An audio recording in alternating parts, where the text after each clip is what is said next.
Family, how's it going? It's Kyle Henderson of Bama Football on YouTube with a Monday midday update. Now, the biggest news out of Caitlin DeBoer's press conference was regarding Russaw and Latham. So Russaw, as you know, suffered a foot against Georgia. It turns out to be a broken foot, which he had to have surgery on, which was on Sunday. So he will be out sometime. I don't know the length of that time. I would imagine with somebody like Jeff Allen, the sports medicine, they're able to get him back to speed quicker than usual. But again, no time frame. If you're someone out there that's had a broken foot or something like that, what was the timeline in terms of coming back and being 100%? Again, these are world-class athletes with world-class facilities. He also mentioned that Latham will miss the remainder of the season. Now, Latham, he's been here for quite some time, really, I think 6 seasons, right? And he was injured a little bit earlier in the year and then suffered a really serious neck injury last week. So first of all, thank goodness that he's doing okay. He has full range of motion, but he's going to be out the remainder of the season for Alabama. So the interesting thing is with each of those guys, they play the same position, the wolf position here at Alabama, which is the outside linebacker position. So now you kind of look to the depth chart. And look, these guys are super athletic. This is a position that has to get after the quarterback, has to be able to make plays. Yanzi Pierre, number 42, I'm sure you saw him out there. What was your assessment of him? I think he's a really good player, a very high ceiling. This is, a 5-star. We've been waiting for him to get more opportunities, and now he will be the starter. I'm curious to see what happens right here with Noah Carter and Justin Hill. Against Georgia, you saw Justin Hill, and I don't know if we saw Noah Carter. I'll have to rewatch the tape and look at the snap counts. But I think the number 2 whoop position right now is Justin Hill, which is interesting because he is a true freshman. Now, you look to Alabama's true freshmen. They're not just like any of these normal freshmen. These guys can absolutely eat. They're ready to go. And they're going to have to be able to step up as Alabama continues its gauntlet of a season. So that's what we're looking for at the woof position right now at this point in time. Some other pieces of news right here that are coming out on Monday. Caden Proctor earned Player of the Week honors along with Ty Simpson for their performance against Georgia. No surprise. The thing about Caden Proctor and really the entire offensive line, even Wilkin Formby, honestly, I'd like to notate him. But specifically, Caden Proctor, he had a grade of 89%, no sacks allowed, and came up with the clutch 11-yard catch. It was really a run, but I'm calling it a catch. He caught the ball, but it was behind the line of scrimmage. That set up, you could say the game-winning touchdown. So Caden Proctor doing a really good job. We've been critical of the offensive line. We know that the tackle position needed to step up. Wilkin Formby did a great job. So did Caden Proctor. Cam Dewberry, he had a really high grade. So did Parker Brailsford. And you know what? Geno Vandermark, he's the starter. A lot of people have been saying, well, where is Jaden Roberts? Well, Geno Vandermark beat out Jaden Roberts. Jaden Roberts only played in 7 snaps against Georgia. Ryan Grubb was also asked about Lazier Brooks and the play of a very talented freshman, right? That freshman class is very talented. It's amazing. And he said he's a missed tackle force machine. And that was Grubb talking about his freshman dynamic wide receiver. Now, Lazier Brooks, and he kind of went on to say he doesn't expect to be tackled. When he gets the football in hand, he's thinking 6. He almost reeled off a touchdown. I mean, they made a stop, but this set up the Caden Proctor, which set up a touchdown, right? So Lazier Brooks, I think he's wide receiver number 4. I think it goes Jerry Bernard, Horton, Ryan Williams. Lazier Brooks is right there, and I've been really impressed with the freshman. Who does he remind you of? Why don't you sound off inside the comment box? I have a feeling I know who you're going to say.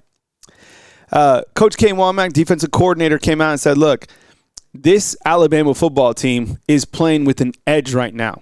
100% agree. And I think, and he said some positive things about Ty Simpson, but look, I sense some swagger from Ty Simpson. I saw him after the game. I'm sure you did too on social media. He had a piece of the hedges in his mouth. He was dancing with his teammates.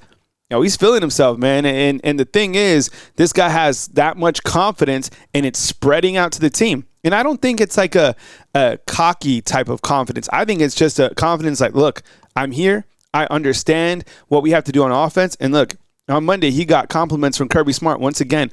Kirby, in the press conference on Monday, was interesting. He said, look, you lose a game like that, you go back and you watch the tape, and you're like, okay, we didn't execute. He's like, we executed. He outperformed us.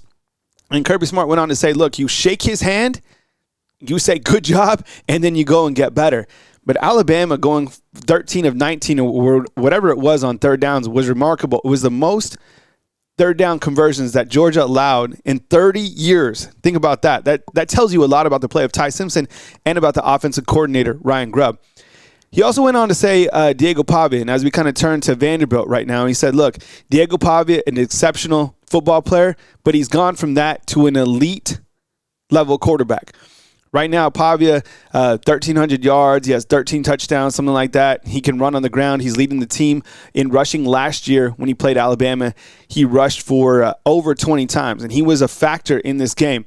He said, now Diego said this, he was like, look, I've never been to Tuscaloosa, but I think it's going to be a fun, enjoyable time. I think you have 103,000 fans, Diego, that, want this game badly. This is a revenge type game. Alabama fans did not take, any of the losses last year well, but that loss, that really fired them up. So, so you have some words from Diego. We'll have his press conference posted later on today. Coach Kalen DeBoer admitted that last year when they defeated Georgia, just like right now, he said that they didn't handle success well.